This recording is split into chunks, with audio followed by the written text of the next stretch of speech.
Senator Ricketts. Thank you, Mr. Chairman. Thank you, Assistant Secretary Kim. Since the breakup of the Soviet Union, Armenia has been an important security partner for Russia and houses one of the few military bases the Kremlin maintains on foreign soil. It's also remained a member of the Collective Security Treaty Organization. Armenia prioritizes its relationship with Russia mainly because it's the only game in town for security on Nagorno-Karabakh. However, given Russia's reluctance to intervene in the 2020 conflict and enforce the ceasefire agreement, since Armenia Armenia has second thoughts about its longtime partnership with Russia and shifts toward the West. Earlier this month, the Armenian Prime Minister said that the country's reliance on Russia wasn't paying off, particularly as Moscow struggles to supply its own military, let alone partnering with other militaries. He continued, dependence on just one partner in security matters is a strategic mistake. Armenia followed up by announcing its first ever tranche of humanitarian assistance to Ukraine. And this week, U.S. forces commenced 10 days of joint exercises with Armenian soldiers. This is clearly an embarrassing setback for the Kremlin, which has summoned Armenia's ambassador to complain about unfriendly steps the country was taking. Does Armenia's recent actions represent a permanent shift away from Russia, or simply a shot across the bow for Moscow to intervene more forcibly in Nagorno-Karabakh? Do you have thoughts on this? What direction is Armenia going? Senator, thanks for that question.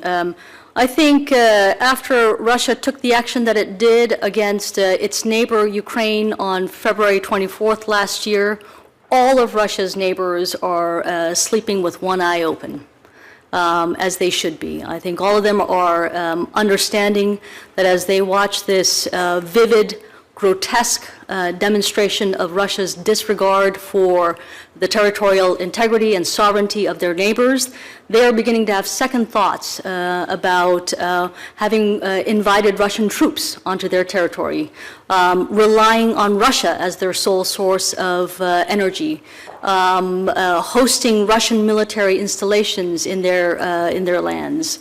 And this is a set of questions that deserve to come up.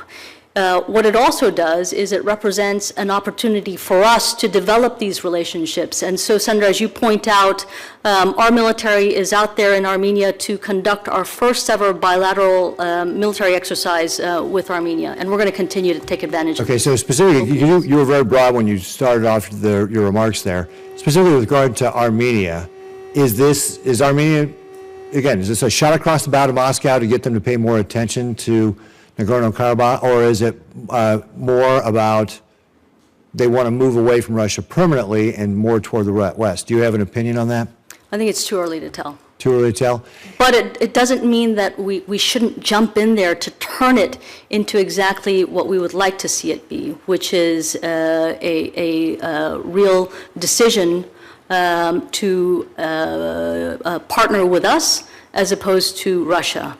But to get there, we need to be present, which is why our assistance to Armenia counts so much and our partnership counts so much.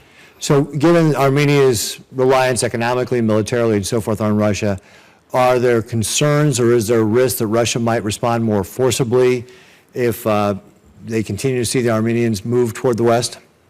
I think Russia has proven itself and Putin has proven himself to be vindictive to anyone who does not bend to his will. So yes, we are very much on the alert for that. So what's your thoughts on the strategy of how we walk that line then between continuing to develop relationships with Armenia and not triggering some sort of Russian response that would be more forceful? I think we've got to keep a close watch on the situation.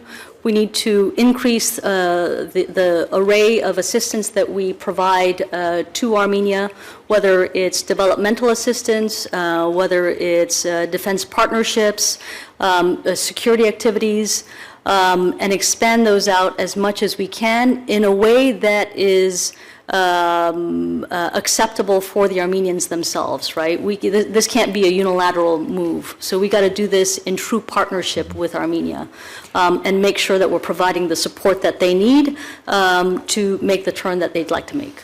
So Russian sanctions evasion has been a particular problem in the Caucasus, and Armenia has allowed Russia to access key microchips and electronics that Russia needs for its war on Ukraine. Has Armenian enforcement of these sanctions improved, or does it remain a country of concern for sanctions evasions? I believe that they have been observing those sanctions.